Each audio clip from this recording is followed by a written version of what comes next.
Muy buenas noches, estimados participantes del curso Diseño Agronómico para Proyectos de Riego Tecnificado.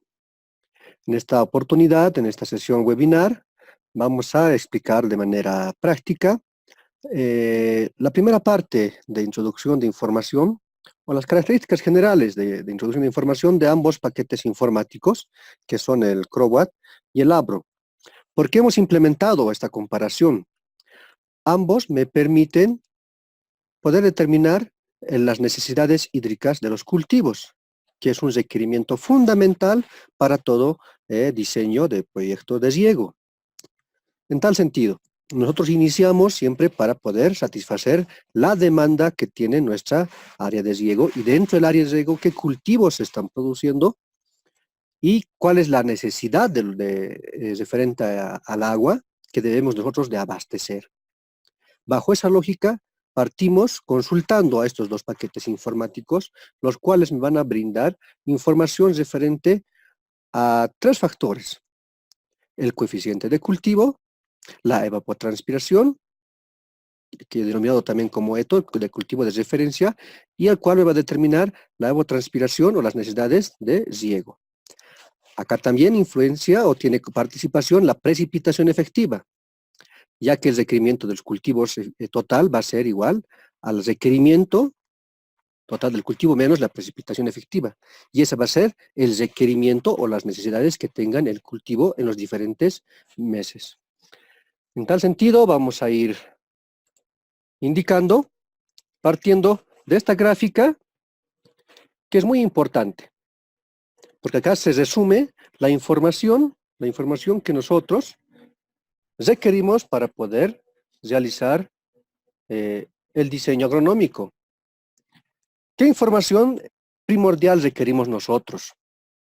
Inicialmente, referente a los datos climatológicos, requerimos nosotros determinar la evapotranspiración, pero esta evapotranspiración, ¿en función a qué parámetros lo obtengo? En función a los coeficientes de cultivo y a la evapotranspiración de los cultivos o del cultivo de referencia.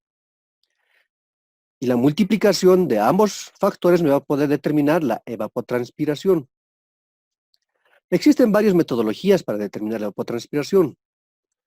En este caso, nosotros estamos utilizando la metodología de Pavman-Montey modificado, que es sugerido por la FAO. Una vez identificado estos parámetros climatológicos que me determinan la evapotranspiración referente a temperatura máxima, temperatura mínima, humedad relativa, velocidad del viento, la insolación y la radiación, nosotros obtenemos el valor de la evapotranspiración o la ETO del cultivo de referencia. En tal sentido, nosotros debemos también de conocer e introducir información a ambos paquetes informáticos, las características de cada cultivo, en base a sus fases fenológicas, desde la fase inicial, la fase de desarrollo, maduración, en la fase media y la fase final. Debemos de conocer estas características principalmente para poder implementar mi estrategia de producción. Sin conocer estos principios, no puedo yo poder introducir información a los dos paquetes informáticos, ya que voy a obtener también datos erróneos, porque acá calculo la época de siembra al inicio y debo prever la época de cosecha. Explicaba en sesiones anteriores, y también se encuentran en los videotutoriales que están en la plataforma virtual, que si no tengo la estrategia de producción, yo no voy a poder beneficiar a los productores, ya que el objetivo principal de un sistema de riego es mejorar las condiciones de vida de los productores. En tal sentido, para mejorar sus condiciones de vida, debo mejorar también sus ingresos económicos. Y para mejorar sus ingresos económicos, debemos de mejorar los rendimientos. A pesar que el factor agua no sea un valor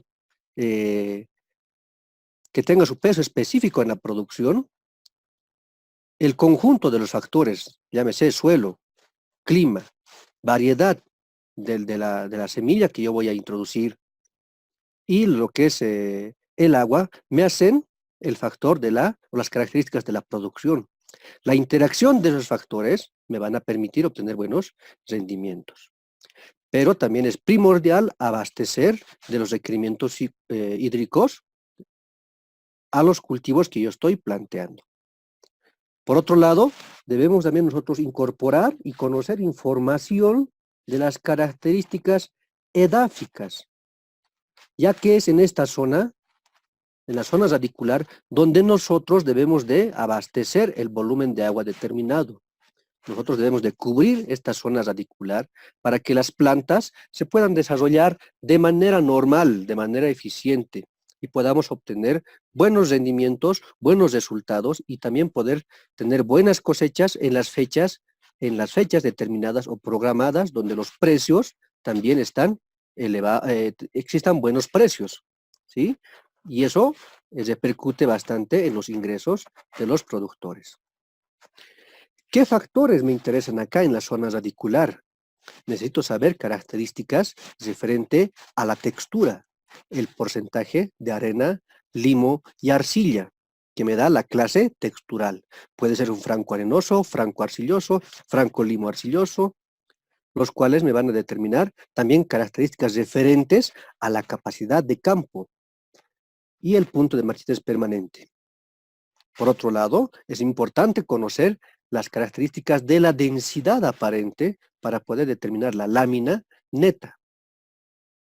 Esas características me van a determinar, físicas del suelo, van a poder determinar la cantidad de agua que puede estar almacenado o puede acumular a una cierta profundidad. Y la profundidad es la zona radicular.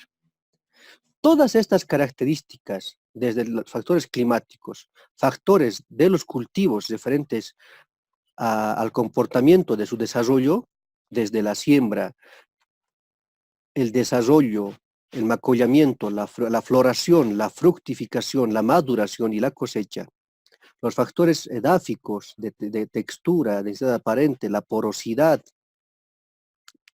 la conjunción de todos estos parámetros me van a poder determinar una buena planificación de un buen diseño agronómico. En resumen, el diseño agronómico, con estos datos introducidos, me va a poder determinar las necesidades hídricas de los cultivos. Y en función de las necesidades hídricas, yo voy a poder ya determinar qué tiempo de riego necesitan estos cultivos. ¿Cuál va a ser la frecuencia de riego que requieren estos cultivos? ¿Cada cuánto tiempo? Por otro lado, debo también determinar en función de estas características, ya seleccionar el tipo de aspersor. En función al tipo de aspersor, ver si ésta va a cumplir las condiciones relacionadas a la velocidad de infiltración del suelo, ya que la pluviometría o la precipitación del aspersor no debe de ser mayor a la velocidad de infiltración. Todos estos datos han sido también explicados en los documentos y en los videotutoriales de la plataforma virtual. Sin embargo, nosotros volvemos a explicarlos con el objetivo central de que ustedes tengan bien en claro estas características primordiales.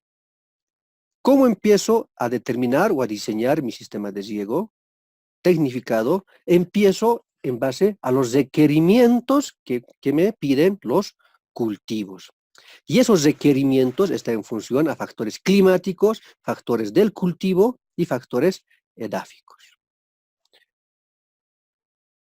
Continuando, ¿qué software me permiten calcular o determinar estos parámetros físicos que yo requiero para determinar la lámina neta y la lámina bruta?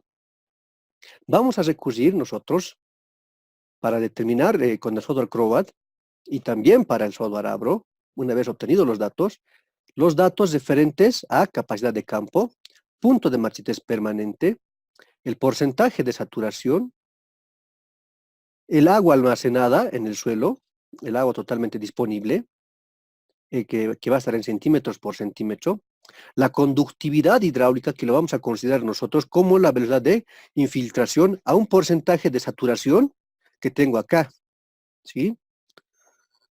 Y también la densidad aparente. Estos parámetros me van a poder determinar la lámina neta, el volumen de agua que pueda almacenar un tipo de suelo determinado.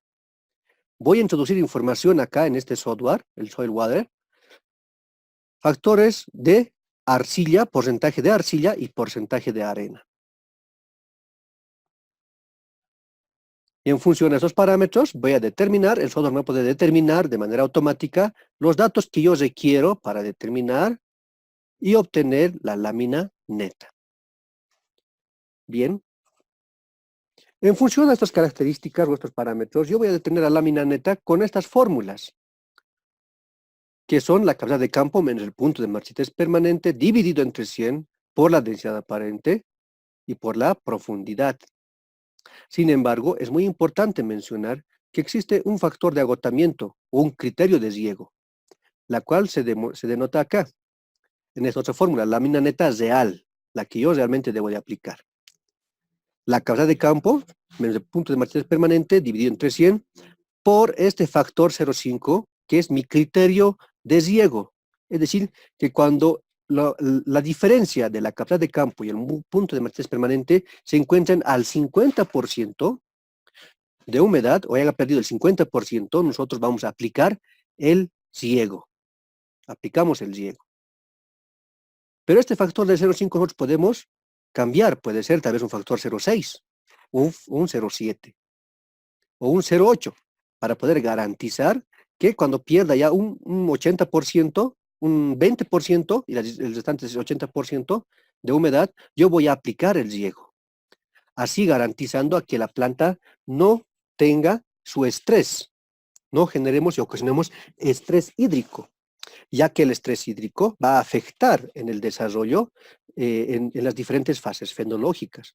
Hay cultivos que son muy susceptibles al estrés hídrico en la etapa de floración, también en la etapa de fructificación, y nosotros debemos de garantizar que ese cultivo no sufra ese estrés hídrico. A eso se refiere para determinar la lámina neta real. Este factor este criterio de riego que yo estoy determinando, que yo estoy planteando, multiplicado también por la densidad aparente y la profundidad. Y en base a estos dos parámetros, la lámina neta, yo voy a determinar la lámina bruta, que va a ser igual a la lámina neta dividido entre la eficiencia de aplicación. ¿Cuál es la diferencia de la lámina neta y la lámina bruta? La lámina neta es el volumen, o la lámina neta real es el volumen determinado, o es la altura de agua que debo de aplicar o que se va a almacenar en el suelo. Pero la lámina bruta es el volumen real que debo de aplicar en el suelo. Porque del 100% que yo tengo calculado como lámina neta, no todo va a ingresar al suelo. Va a haber un porcentaje de escurrimiento superficial o pérdida de agua. También va a haber un porcentaje de pérdidas de frente a la infiltración o pérdidas por percolación profunda, porque si el tiempo o los surcos, al momento de aplicar el riego por aspersión, el tiempo de humedecimiento es muy largo, nosotros vamos a ocasionar que exista pérdidas por percolación profunda. Y si la aplicación también supera a la velocidad de infiltración, yo voy a ocasionar que exista escurrimiento superficial. En tal sentido, esta eficiencia de aplicación me limita a indicarme qué volumen realmente va a aplicarse en el suelo. Esa es la gran diferencia. Nosotros debemos de trabajar, primero, inicialmente, calculando la lámina neta. Y en base a la lámina neta, nosotros vamos a determinar la lámina bruta, dividiendo sobre la eficiencia de aplicación. La eficiencia de aplicación es un dato que nosotros podemos determinarlo, como les indicaba en la anterior sesión del curso ABRO. Este factor depende de la destreza y la capacidad de manejo de los agricultores. Más aún, si yo cuento con un sistema de riego por aspersión y los productores o agricultores no han sido capacitados, orientados, guiados para poder manejar y operar su sistema de riego, esta eficiencia de aplicación va a seguir reduciendo, porque hemos indicado que nosotros trabajamos de manera como promedio de 0,75 o 75% de eficiencia de aplicación en sistemas de riego por aspersión.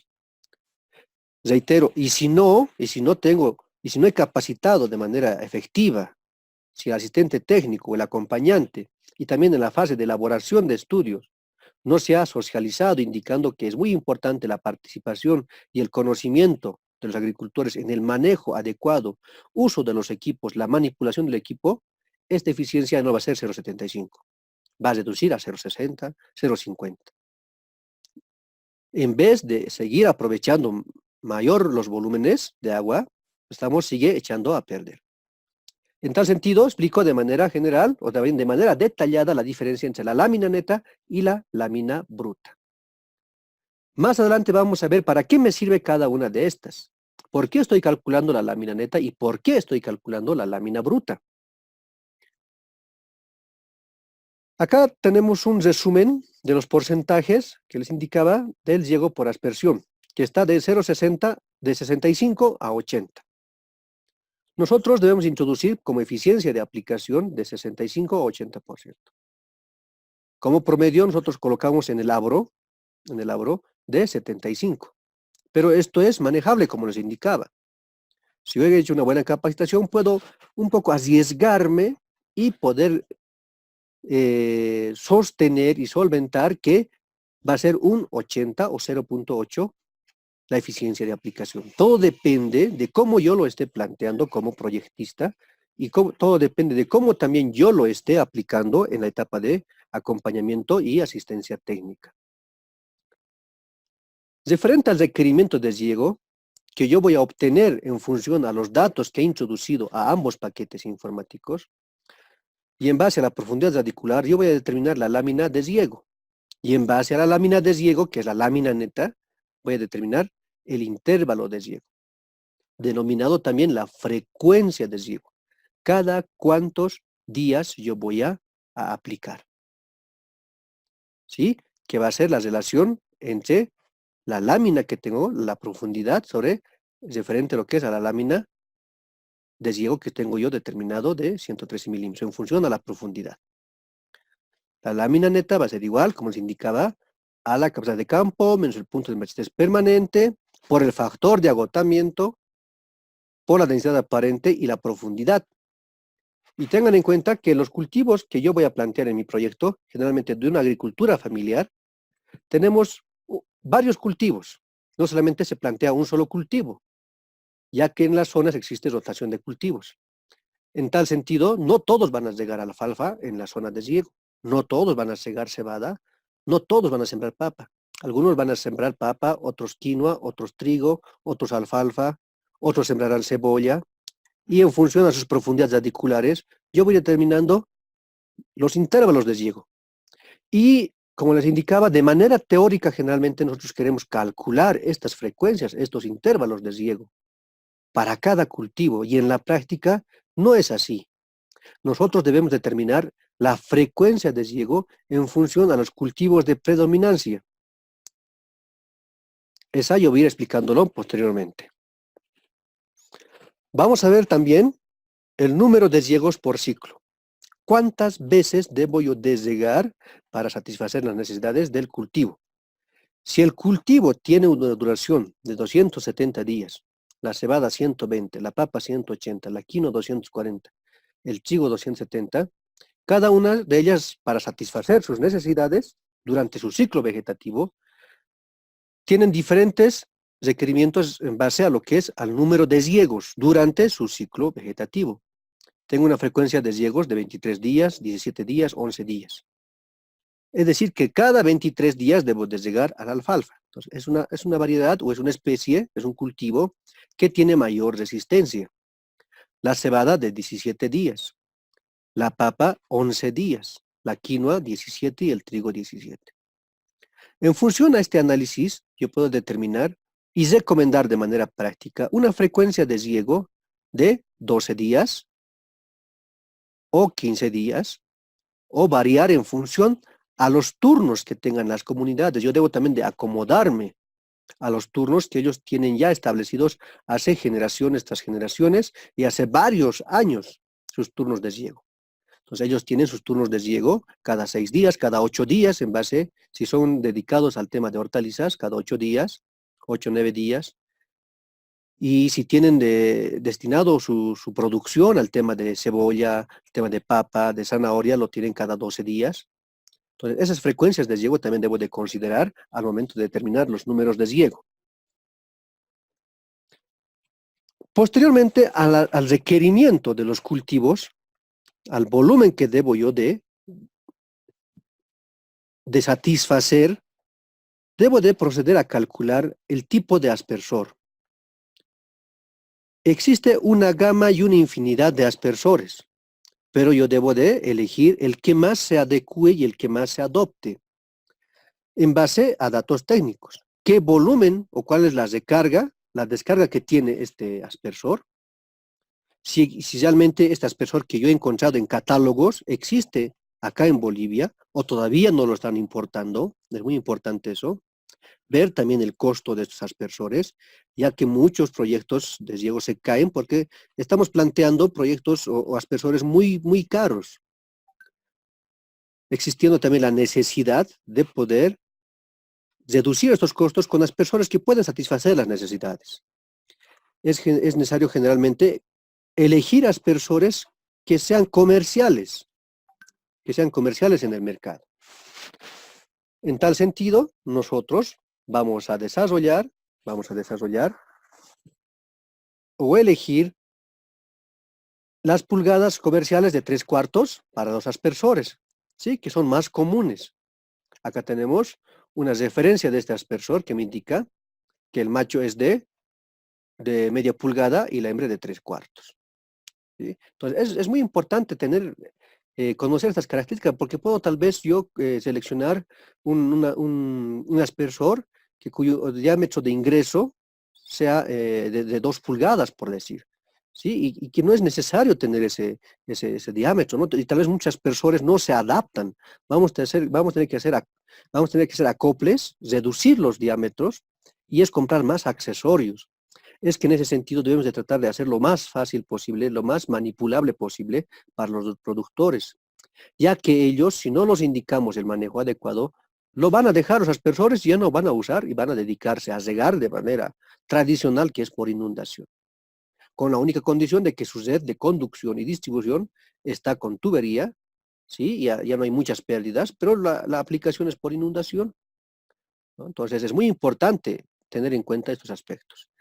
Y otro aspecto muy importante es ver la presión con la que funcionan estos aspersores. Generalmente se seleccionan aspersores por encima o por muy debajo de la presión que tenemos en la red principal. Si la red principal está llegando a una presión para el ramal inicial, ramal 1 de 15 metros de columna de agua, y yo selecciono aspersores de 20 metros de columna de agua, no va a poderme abastecer. Es decir, el aspersor no va a funcionar, o va a funcionar, pero no va a funcionar como debe de funcionar, y humedecer de manera uniforme el suelo.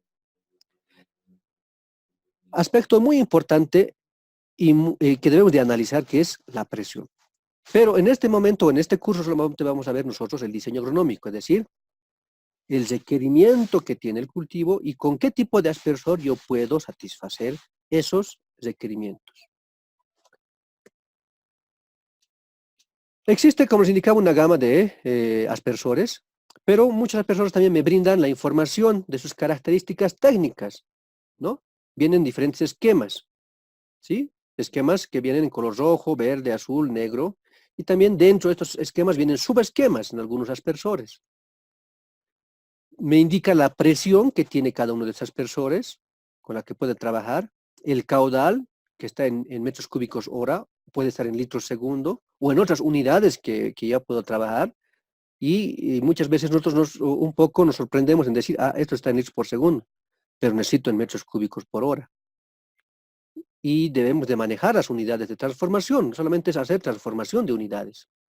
Y acá me muestra otro parámetro muy importante, el diámetro, la cual va a poder cubrir ese aspersor. ¿Qué diámetro? Y en función de ese diámetro, la superficie que va a poder albergar ese aspersor.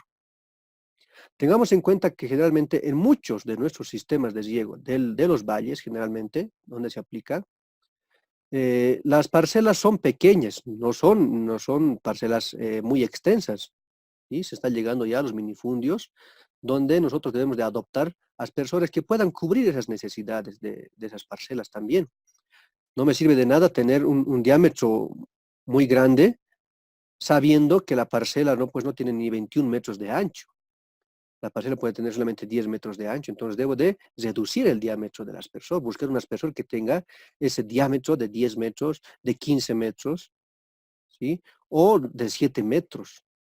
Es muy importante seleccionar y ver las necesidades también o los requerimientos de la superficie. Yo debo de adecuar los aspersores a las superficies de riego que donde estoy implementando mi proyecto de riego. Hay que tener muy en cuenta, ya que en los turnos, generalmente vamos ya, en vez de mejorar el riego, estamos perjudicando a la gente.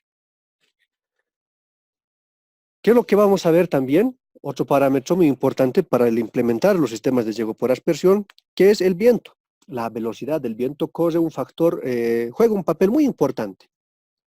Muchas veces, de manera muy alegre, planteamos un sistema de riego por aspersión en sectores donde existe bastante viento, donde las velocidades de viento superan los 8, 9, 10 metros por segundo. En tal sentido, yo al implementar un sistema de riego por aspersión en esa zona, en ese sector, estoy pues perjudicando, es decir, que lo he hecho sin planificar, sin proyectar, ya que en vez de humedecer las plantas en el área determinada, voy a humedecer superficies lejanas, a 10, 20, 30 o 50 metros más allá de la parcela. En tal sentido, voy a seguir derrochando y desperdiciando. Y aparte de eso, al existir bastante viento también, estamos aumentando la evapotranspiración, la evaporación del agua por este factor, porque el viento es un factor muy preponderante en la pérdida de agua, ¿sí? En tal sentido, debemos de analizar estas características de la velocidad del viento. ¿Para qué? Para yo aumentar o reducir la distancia entre aspersores. A mayor velocidad del viento, menor distanciamiento entre aspersores.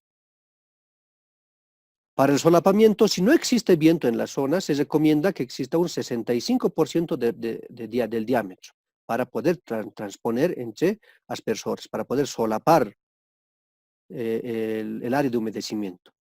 Si existe una velocidad del viento de 2 metros por segundo, debe ser de el 60% del diámetro.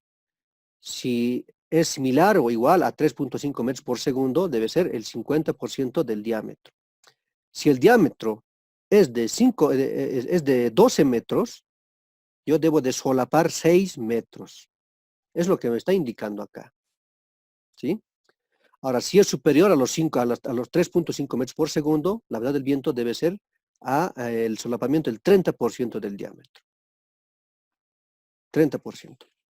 En tal sentido, nosotros tenemos que considerar estos factores.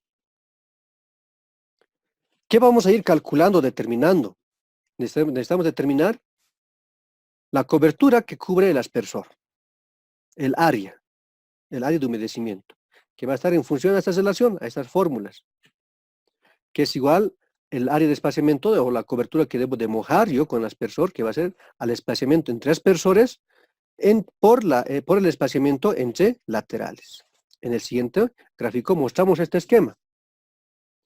Acá vemos lo siguiente, vemos la disposición de los laterales, que son 3 laterales, y asimismo el número de aspersores que existe en cada lateral.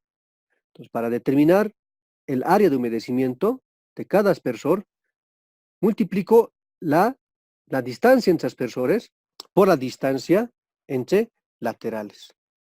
Pero, ojo, generalmente, nosotros al momento de elaborar o diseñar los proyectos, trabajamos con un solo lateral, Pero automáticamente al momento de trasladar a la siguiente, hacer el cambio, el cambio de posición, vamos a tener 2 laterales. Por ende, debo de trabajar también o calcular con 2 laterales, porque yo voy a trabajar con esa separación. Es decir, por 3 horas voy a llegar con un lateral, con 5 aspersores, y por otras 3 horas al cambiar voy a llegar con el siguiente lateral. Pero al momento de humedecer el área, debo de complementar, ¿sí?, esa superficie que no está totalmente humedecido. A mayor distancia del aspersor, las gotas de agua caen menos frecuentemente, ¿sí? Con menos volumen. A mayor proximidad hacia el aspersor, las gotas de agua caen más recurrentemente, ¿sí? Es que en tal sentido se recomienda hacer el solapamiento y manejar este esquema de humedecimiento para garantizar el humedecimiento en las plantas. Ese es el objetivo principal, porque el aspersor no humedece de manera normal desde donde emite, desde la emisión del aspersor hasta el diámetro que debe o el radio que debe de cubrir. Mientras más se aleja al momento de disipar las gotas del aspersor, la recurrencia o el volumen que cae o las gotas que caen son menores. Es por eso que el otro aspersor va a ir a cubrir esa deficiencia o ese déficit que está dejando el otro aspersor. Es muy importante entonces en este sentido poder comprender este detalle. Factor importante que es la velocidad de infiltración. Muchas veces dirán, ¿no? ¿Por qué implementamos o por qué determinamos la velocidad de infiltración? Bien, en función a características edáficas, diferente textura, densidad aparente, presencia de materia orgánica, en base a tablas podemos determinar la velocidad de infiltración. Pero como requerimiento, porque estamos haciendo un estudio, nos están pagando para poder hacer un estudio, debemos de mostrar de manera técnica cuál es la velocidad de infiltración en este tipo de suelo, porque de metro a metro los suelos son diferentes, no son lo mismo.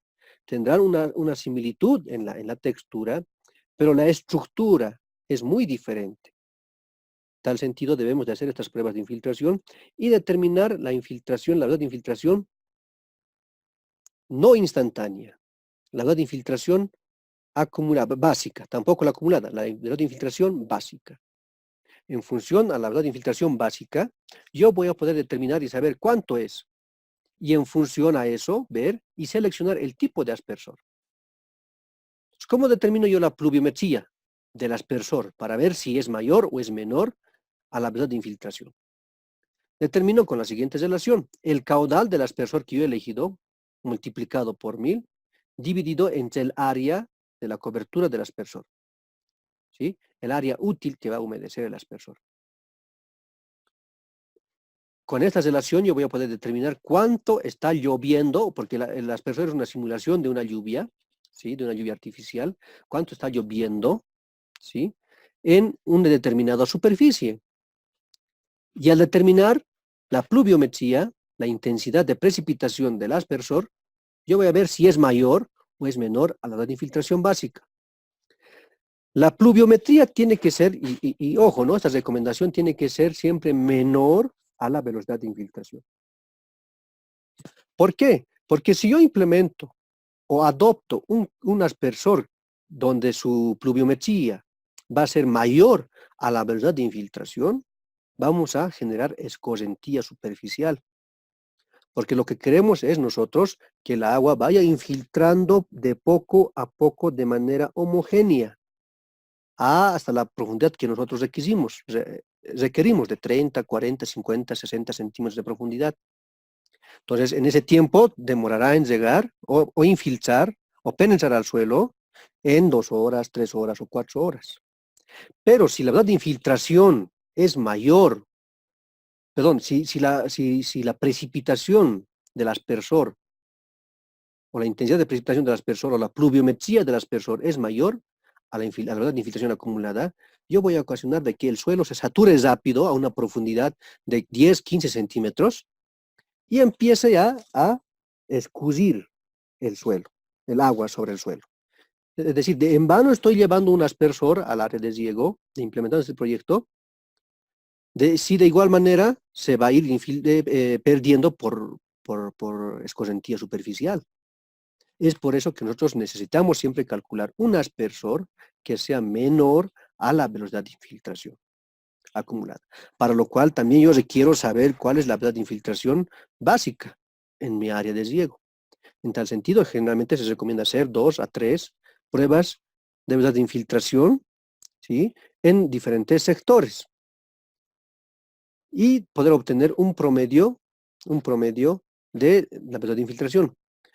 Ojo, que si yo tengo, en base al estudio de suelos y a la clasificación de suelos con fines de riego, 3 áreas identificadas con diferentes clases texturales, yo debo de hacer una prueba de infiltración en cada una de estas áreas texturales, ya que también va a estar en función a estas superficies a la cual yo voy a implementar mi sistema de riego por aspersión.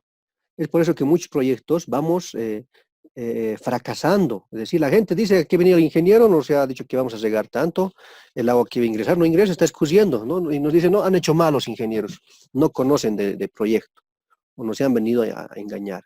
En tal sentido, para evitar esos rumores, esos comentarios y malos aciertos, debemos de tener en cuenta estos criterios. ¿Qué vamos a determinar posteriormente? ¿No? Estamos yendo paso a paso, poco a poco, ¿no? Porque generalmente nosotros queremos sacar así, como quien diría, rápido o a la patada, ver el tiempo de riego, la lámina de riego, los tiempos de riego, las frecuencias, sin conocer las necesidades de los cultivos. Ojo, yo reiteradamente, debo de satisfacer los requerimientos hídricos de los cultivos. Es mi objetivo central. Y si no conozco sus requerimientos, sus necesidades, de en vano estoy implementando un sistema de riego. ¿Por qué? Como que alguien diría, a ojo de buen cubero lo voy a implementar. Bien, colegas, en tal sentido determino bajo esta relación el tiempo de riego referente a lo que es la lámina bruta sobre la precipitación horaria.